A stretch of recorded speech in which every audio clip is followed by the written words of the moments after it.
Salam, səhifəmə xoş gəlmisiniz. Bu gün sizinlə türk mətbəxinə aid olan yayla şorbasının reseptini bölüşəcəm. Bu çox dadlı və yüngül bir şorbadır.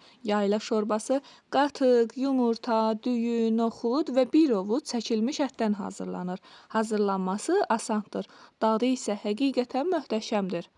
Xüsusilə iftar süfrələri üçün həm tez, həm də rahat hazırlanan və çox doyumlu bir yeməkdir. Mən də bu şorbanı dünən qaynanamın və qızımın iftar süfrəsi üçün hazırladım və çox bəyəndilər. Bir dəfə hazırlayan mütləq yenidən hazırlamaq istəyəcək. İnanıram ki, siz də bu resepti bəyənəcəksiniz.